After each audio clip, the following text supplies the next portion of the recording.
Good day, everyone. My name is Jae Kwon from the SolidCAD Infrastructure team, and today I have another Dynamo solution for you.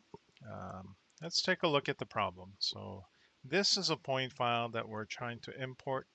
It is there's a point number, easting, northing, elevation, and point description, and it has an additional column. An additional column is a note column, and it denotes what network that point belongs to. So there's electricity, there's telecommunications, there's gas. So there are those three different networks. And what we want to do is we want to assign a different layer to each point according to that additional data column. Now, uh, we can't really do that using a built-in, any kind of built-in tools, because the only thing that we have that's something like that is description key sets. So if we take a look at the description key sets, so depending on the description of the point, we can automatically assign a specific layer to it. Unfortunately, we can't use a description because we want to keep the description column intact. So the description here is 200, standing for a manhole, but there are going to be other object types as well. I know in the sample point file, we only have the manholes, but there are going to be other types, and depending on the object type, we want to use a description key set to assign a different block to it. So that leaves us with this additional column that we have to use. Obviously, like, we can't use that as a description column because we can't just have assign the same block, for example, using a description key set to all electricity items.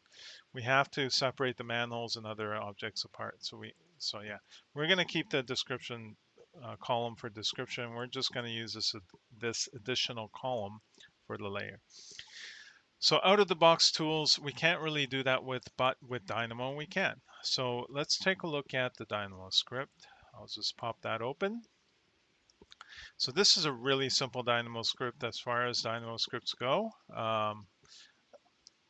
Like, they're all pretty simple, but this is especially simple. So all we're doing is basically just importing the Civil 3D file by the file path. So that's an input. So that's basically the folder name and the file name of the file that we're bringing in. The next node pulls the data from that file.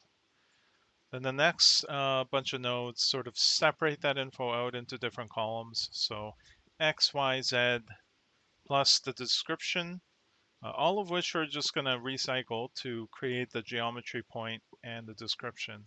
And this was this one last final column, which is the network data, electricity, telecommunications, and gas.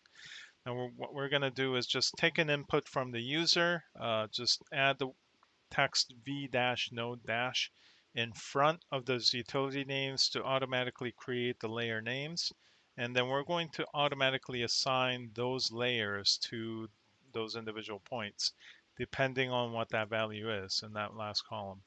And that finally, as a finishing touch, we're just going to put all those points into a point group with input determining the point group name.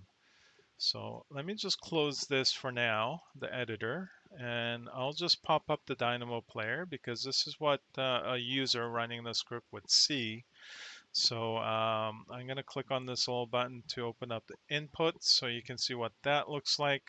So we have three inputs: the file name, the layer name prefix, and the point group name. And that's what you see here. So the file name, layer prefix text, and then the point group name that they're all going to go into. Okay, so I'm just going to set that aside and just bring those points in. All right. So the points have been brought in, and they are on different layers, and you can see that by different colors. Now, normally when points come in, the colors are determined by the style, so you wouldn't necessarily do this for a survey drawing, let's say, but for the purpose of this demo, I set all the colors by block so that it carries over the color of the Kogo point itself and displays that instead of color that defined in the style of the marker or the label. So electricity is set on a red layer, so it shows us red. Green is the gas, and the telecommunications is coming in on the magenta layer.